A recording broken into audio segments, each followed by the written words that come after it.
Commander Daniel Peters stood on the bridge of the flagship Resolute and looked out at the greatest fleet humanity had ever assembled.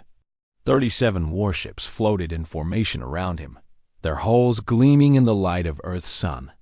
There were battleships, cruisers, destroyers, carriers, and support vessels. Each one was filled with brave men and women who had volunteered for a mission that might kill them all. Daniel was 44 years old, with gray starting to show in his dark hair. He had served in the Navy for 20 years and had commanded ships in dozens of missions. But nothing had prepared him for this. He was about to lead humanity's first contact with alien life, and that contact would begin with a battle against an enemy no human had ever seen.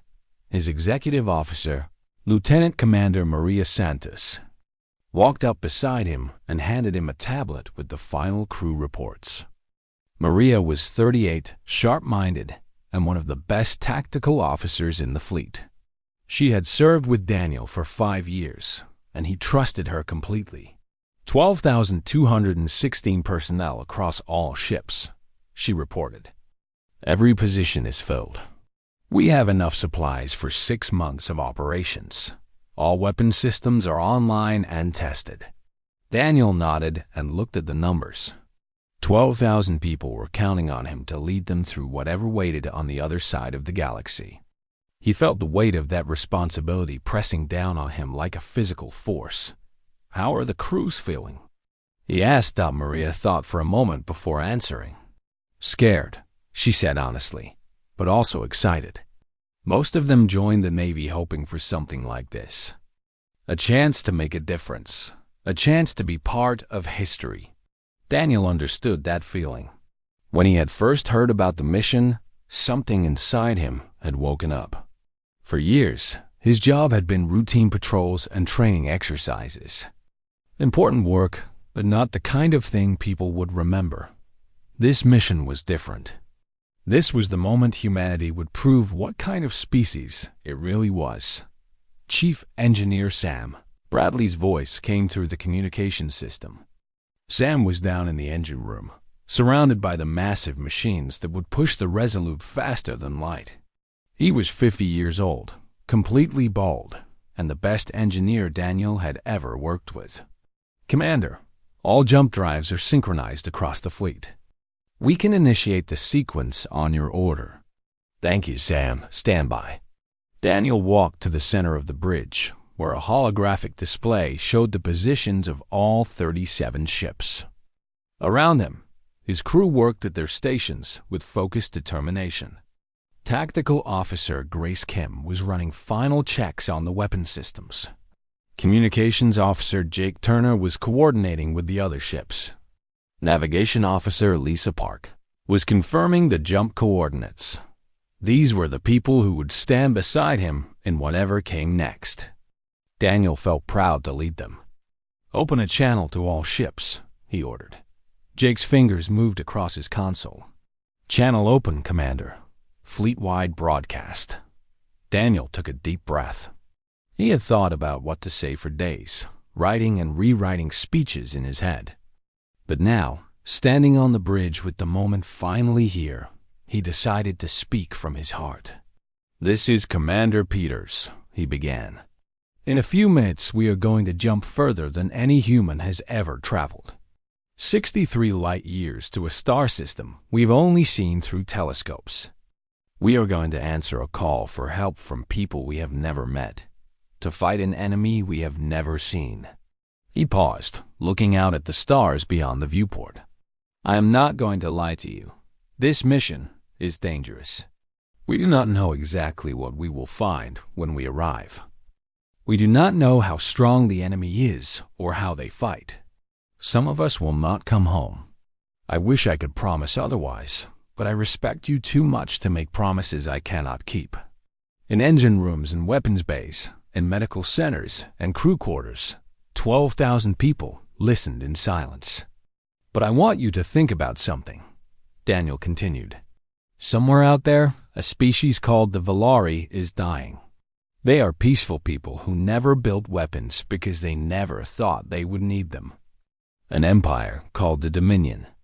is destroying their cities, killing their families, taking everything they have. And in their darkest hour, they did the only thing they could do. They sent a message into the stars, hoping that someone somewhere would hear them and care enough to help. They did not know Earth existed. They did not know humans were listening. They simply believed that the universe could not be so cruel that their cry would go unanswered. Daniel's voice grew stronger. Today, we prove them right. Today, we show the galaxy what humanity stands for. We are not here because we have to be. We are here because it is the right thing to do. When someone is in trouble, you help them. When someone is being hurt, you protect them. These are simple ideas, but they are the foundation of everything good in human civilization. The Dominion has conquered hundreds of worlds. They believe that strength is the only thing that matters. They believe that the weak exist to be used by the strong. They have never met a species that would cross the stars to help strangers. Today, they will meet humanity, and they will learn that there are things in this universe more powerful than weapons and warships. They will learn that compassion is not weakness. They will learn that we stand together, not just with each other, but with anyone who needs our help. He straightened his shoulders and looked directly at the camera that was broadcasting his image to every ship in the fleet. I am proud to serve with every single one of you. Whatever happens next, we will face it together. All ships, prepare for jump sequence. Across the fleet, crews moved to their stations. Engineers monitored power levels. Pilots gripped their controls. Doctors prepared for casualties they hoped would never come. On Earth, millions of people watched the broadcast. Families gathered around screens, holding hands and whispering prayers for their loved ones. In every city on every continent, humans looked up at the sky, knowing that humanity's future was about to change forever. Jump coordinates locked, Lisa reported. All ships report ready. Jake confirmed. Daniel looked at Maria, who gave him a small nod of support. Then he spoke the words that would launch humanity into the unknown. All ships, initiate jump. The stars stretched into lines of light as the fleet accelerated beyond the speed of light itself. Then, in a flash that was visible from Earth, 37 ships disappeared into the darkness between stars. The journey would take 3 weeks at maximum speed. 3 weeks of tension, preparation, and wondering what waited for them at the end. 3 weeks during which the Valari continued to suffer, not knowing that help was racing toward them, faster than light itself. In his quarters that first night, Daniel sat alone and looked at a photograph of his daughter. She was 12 years old and had asked him not to go. He had held her tight and promised that he would come home. Now, alone in the darkness between stars, he wondered if he would be able to keep that promise. But he also knew that he could not have stayed behind. Some things were more important than safety. Some things were worth risking everything for. The Valari needed help, and Daniel Peters was going to make sure they got it. The fleet flew on through the void, carrying 12,000 humans toward a battle that would change the galaxy forever. The year was 2347, and humanity had finally found peace. After centuries of wars and conflicts, the people of Earth had united under one government. They had built great ships that could travel faster than light.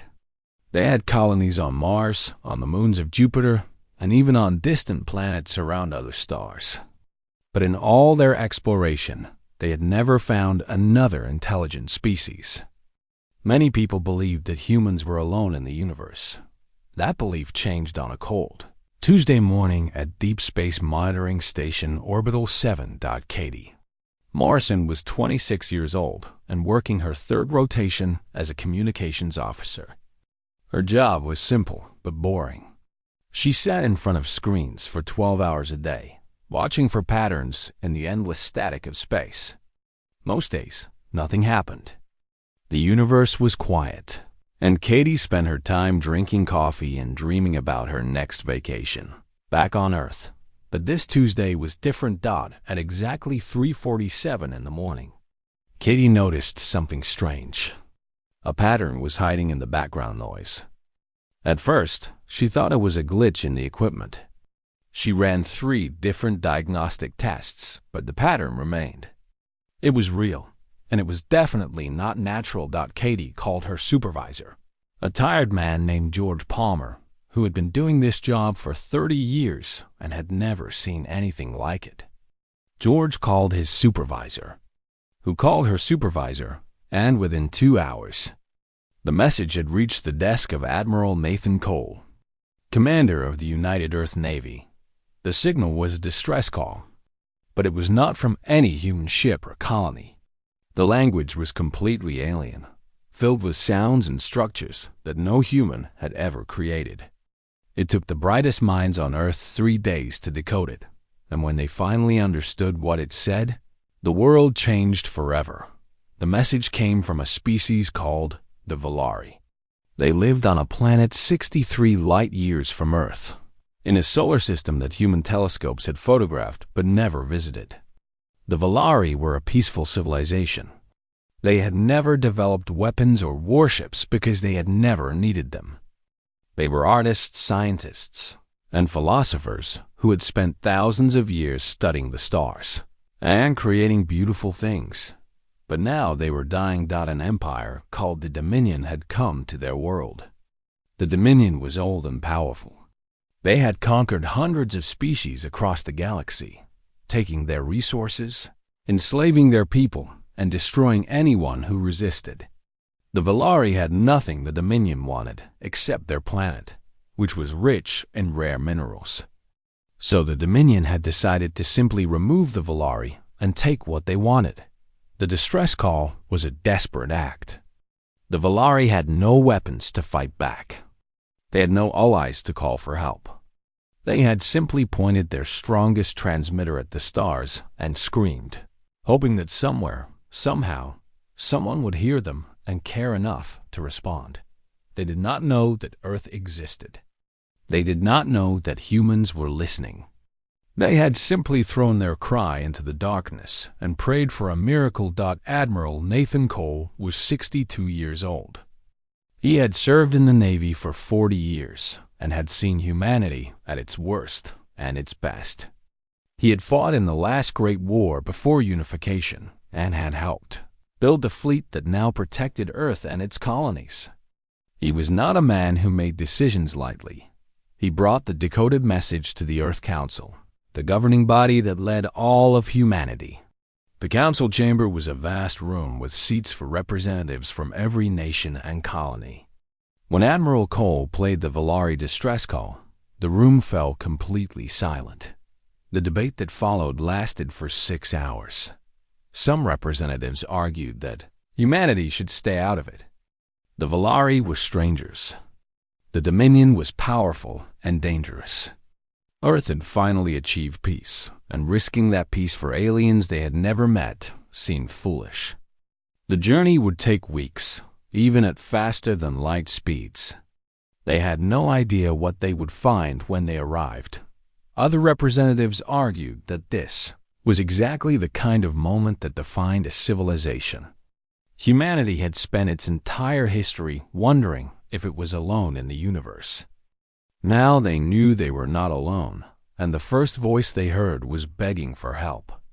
What did it say about humanity if they ignored that voice?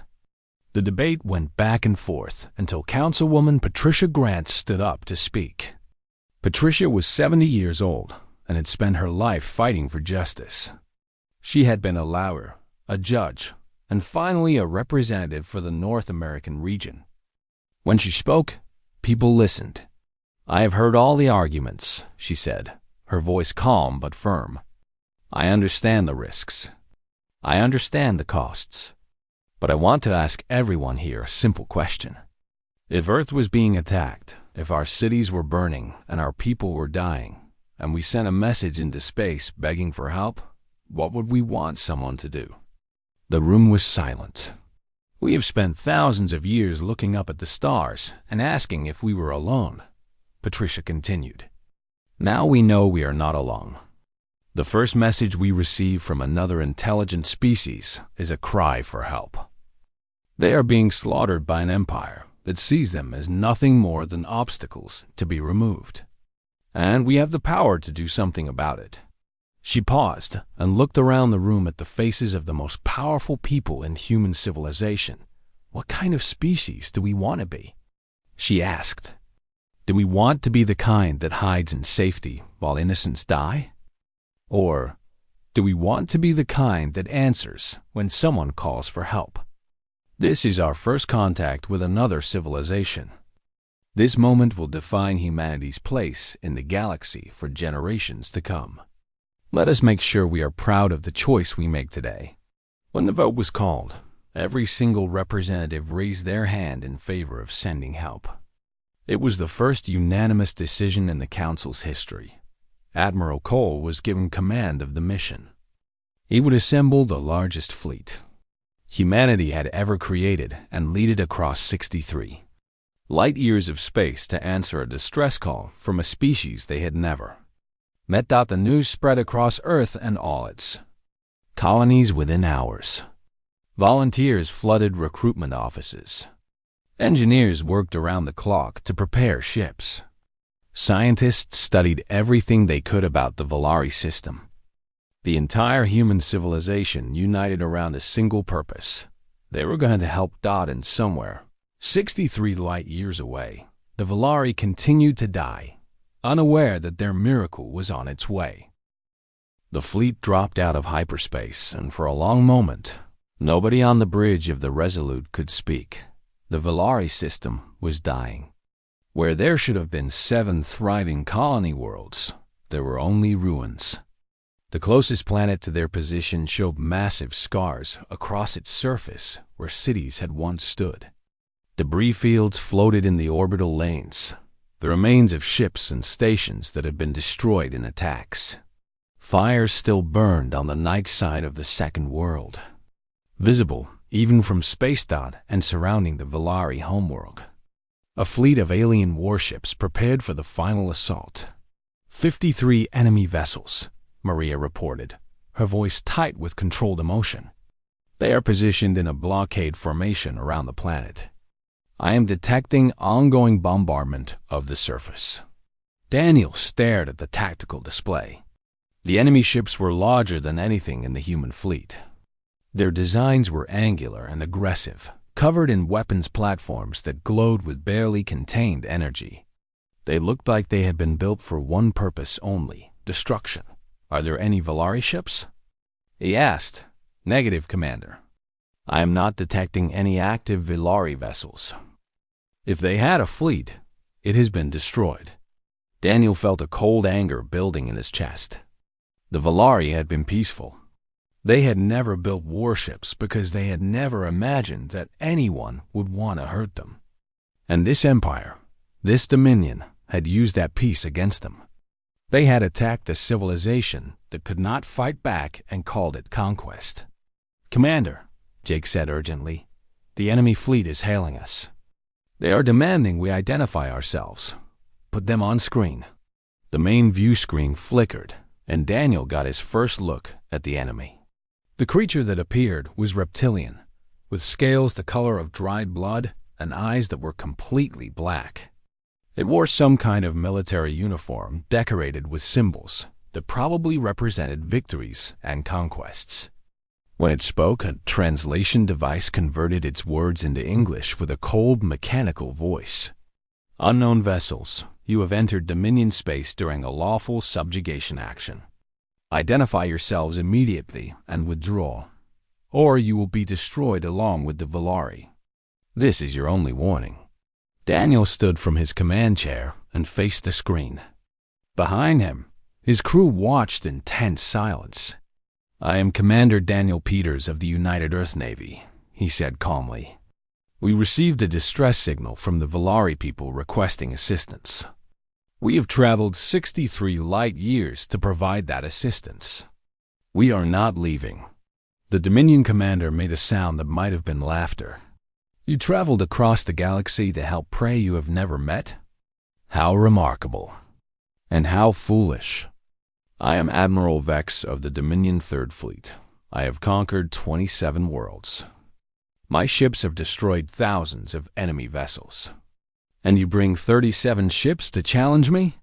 That is correct. Admiral Vex leaned forward, his black eyes studying Daniel with something like curiosity. Tell me, human, why would you risk your lives for a species that is nothing to you? The Valari are weak. They have nothing to offer you. They cannot even defend themselves. What possible reason could you have to die for them? Daniel thought about how to answer. He thought about the debates in the Earth Council, about Patricia Grant's speech, about the 12,000 people on his ships who had volunteered for this mission. He thought about what humanity had been and what it was trying to become. We have a saying on Earth, he said finally. The measure of a civilization is how it treats those who cannot help themselves. The Valari cannot fight you. That does not make them weak. It makes you a bully for attacking them. And humans do not like bullies. For a long moment, Admiral Vex was silent. Then he made that laughing sound again. How entertaining. You have come to die for strangers based on primitive morality. Very well, human. I will enjoy adding your species to my list of conquests. When we are finished with the Valari, we will find your homeworld and do the same to your people. You have made an enemy of the Dominion today. Good, Daniel replied. I was hoping you would say that. He made a cutting gesture, and Jake closed the channel. The view screen returned to showing the enemy fleet. Maria moved to stand beside him. Commander, they outnumber us significantly.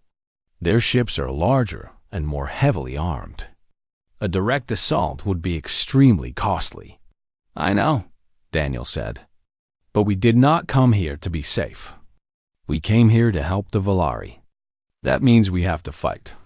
He turned to face his crew. Every person on the bridge was looking at him, waiting for orders. He saw fear in some of their eyes, but he also saw determination. They knew what they had signed up for. All hands, battle stations, Daniel ordered. Signal the fleet to form up in attack formation. We are going in.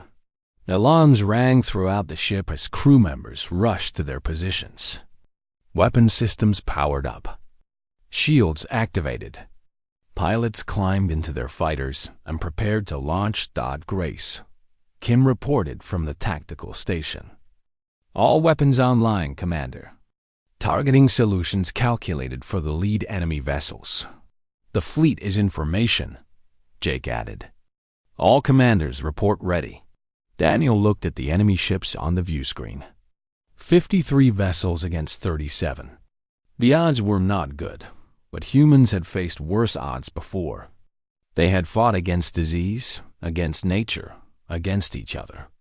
They had survived ice ages and world wars.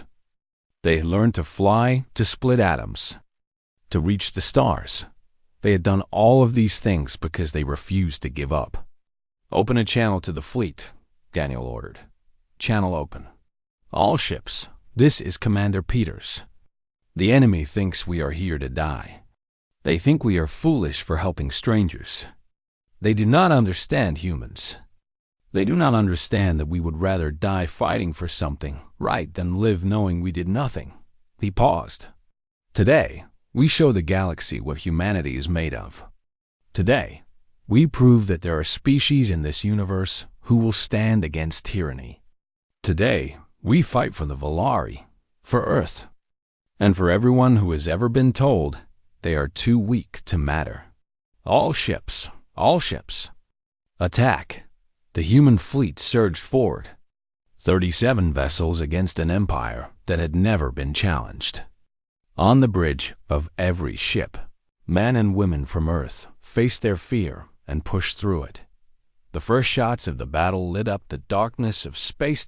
And on the surface of Valari Prime, the people who had sent a desperate message into the void looked up at the sky and saw something they had never expected to see. Someone had answered their call. Someone was fighting. For them, they did not know who these strangers were or where they had come from. But for the first time in months, the Valari felt something they had almost forgotten: hope.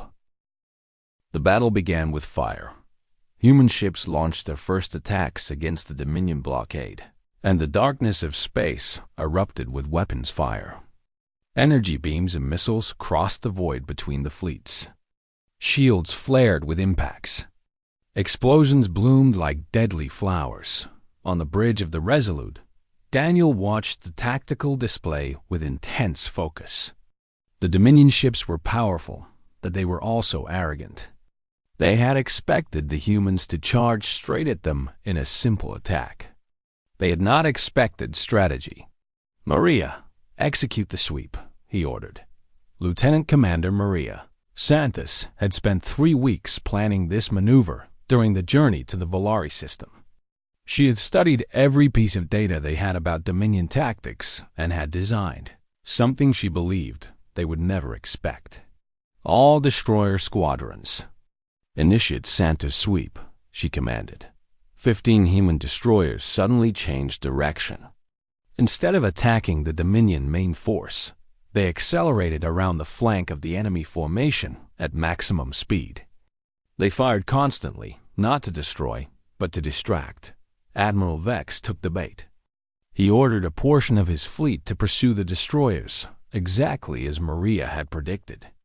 This split his forces and created gaps in his defensive formation.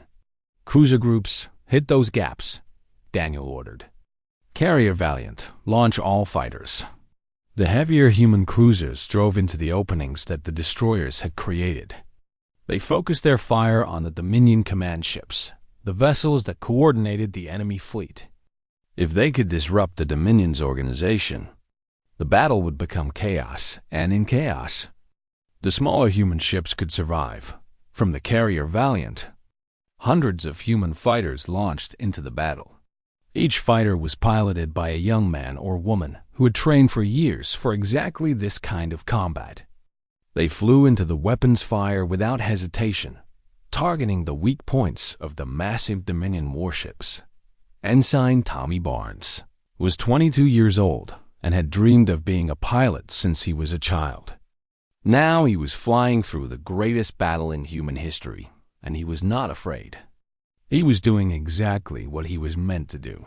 His targeting computer locked onto a Dominion battleship that was firing on the cruiser Hope. Tommy dove toward the enemy vessel, dodging defensive fire that filled the space around him. He launched his missiles and watched them strike the battleship's weapons array, silencing 3 of its biggest guns. Then his fighter was hit. Alarms screamed in his cockpit. His weapons systems went offline. His engines were failing. A normal pilot would have turned back, tried to reach safety. But Tommy saw something on his scanner, an exhaust port on the enemy battleship, a weak point that led directly to the ship's reactor. He made a decision. Tommy aimed his damaged fighter at the exhaust port and pushed his engines to maximum. At the last possible second, he activated his ejection system. His seat launched him into space as his fighter slammed into the enemy ship. The explosion was massive. The Dominion battleship broke apart from the inside. Its reactor destroyed by a single brave pilot in a broken fighter. Tommy floated in space, watching the ship die until a rescue shuttle found him 6 hours later. He would spend 2 weeks in the medical bay, but he would survive. Across the battlefield, humans performed acts of courage that the Dominion had never imagined. Chief Engineer Sam Bradley worked miracles in the engine room of the Resolute.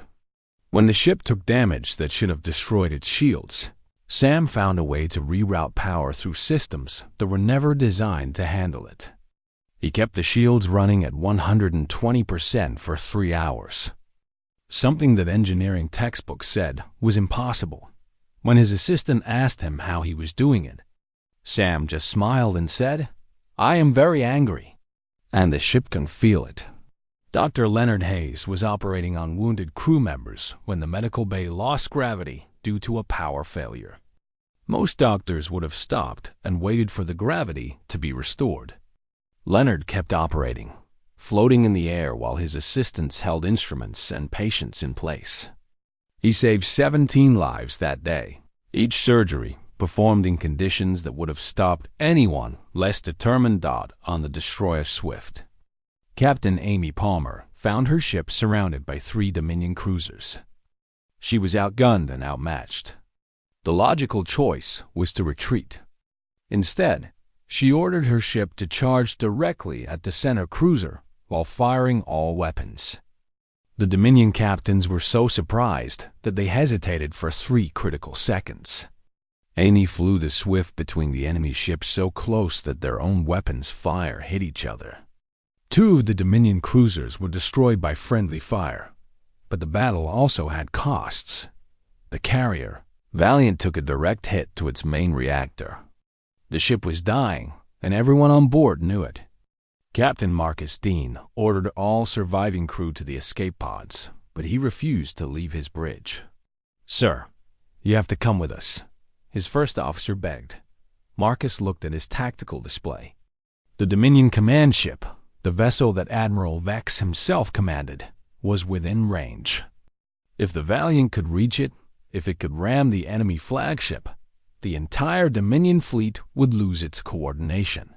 "I have one more job to do," Marcus said quietly. "Get the crew to safety. Tell my wife I love her."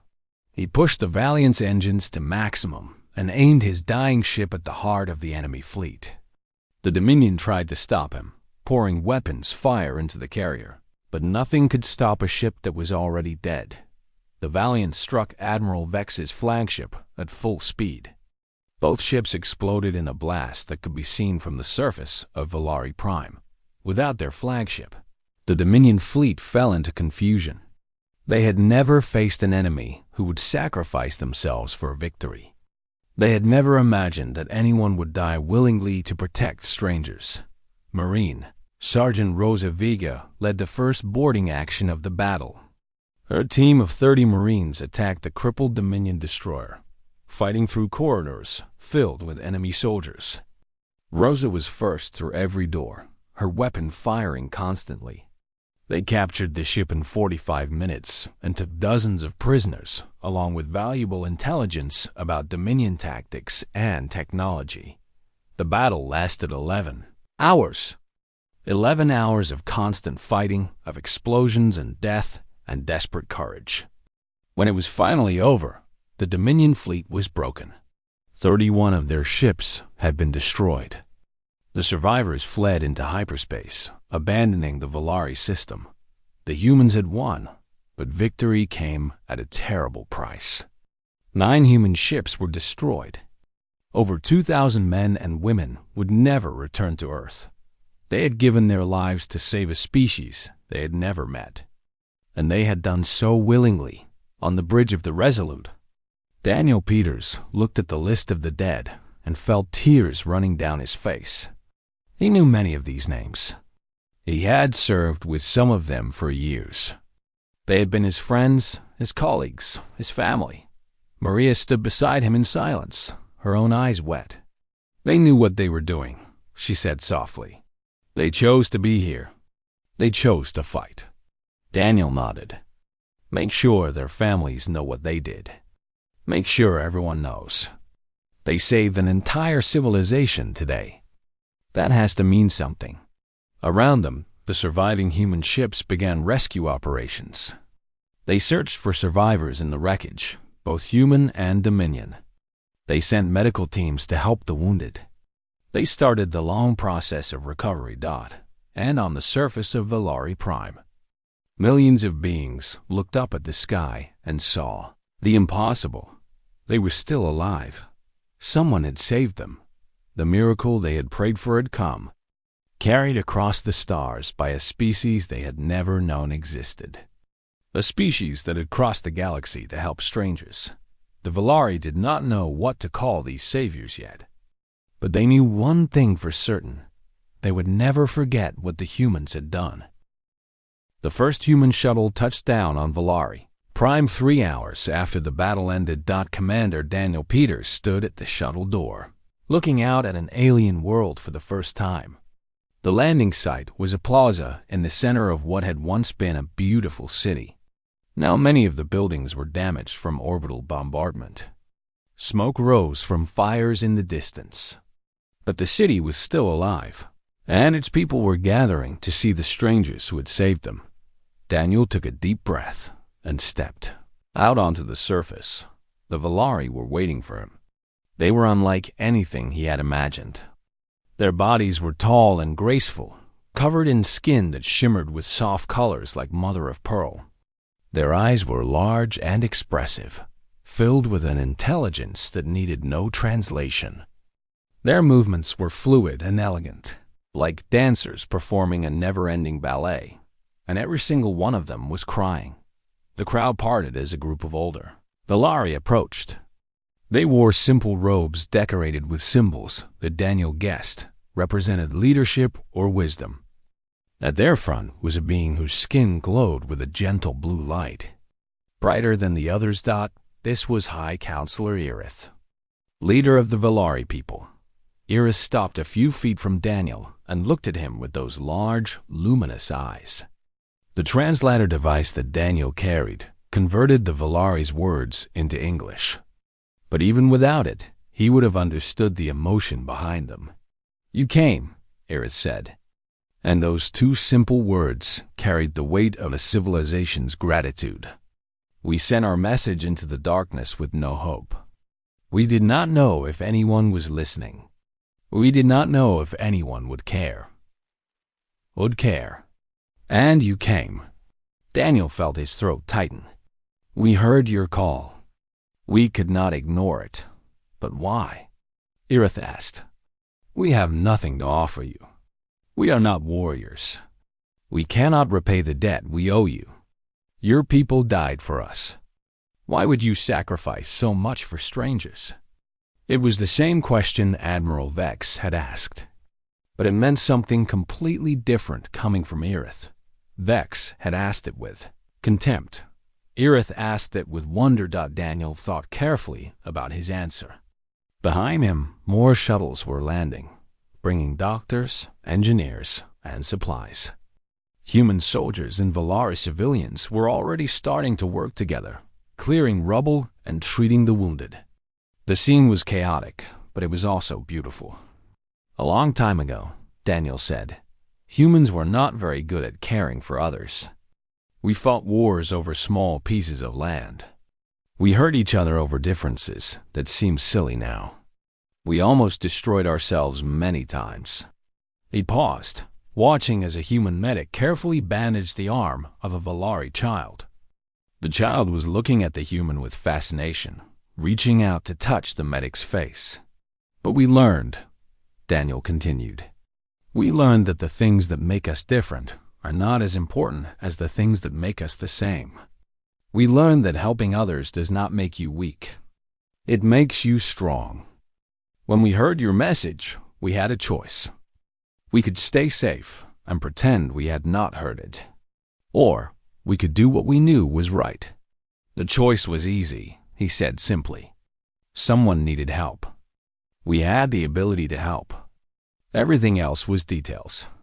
Irith was silent for a long moment. Then, slowly, the High Counselor bowed deeply. A gesture that Daniel somehow understood was the highest honor the Valari could offer.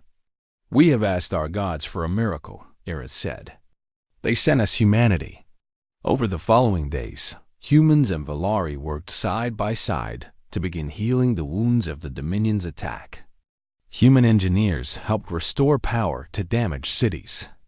Human doctors treated Valari wounded using techniques quickly adapted for alien biology. Human soldiers guarded against any return of the enemy. But there was also time for something more important than recovery. There was time for understanding that the Valari were natural artists and philosophers. They had spent their entire existence trying to understand the universe and create beauty within it. They had never developed weapons because violence was foreign to their nature. To them, the idea of hurting another living being was almost impossible to comprehend. Learning about human history shocked them deeply. They could not understand how a species capable of such kindness could also be capable of such cruelty. Daniel spent many hours talking with Irith, trying to explain the complicated truth about humanity. We are both things, he admitted. We can be cruel, selfish, and destructive. But we can also be brave, generous, and kind.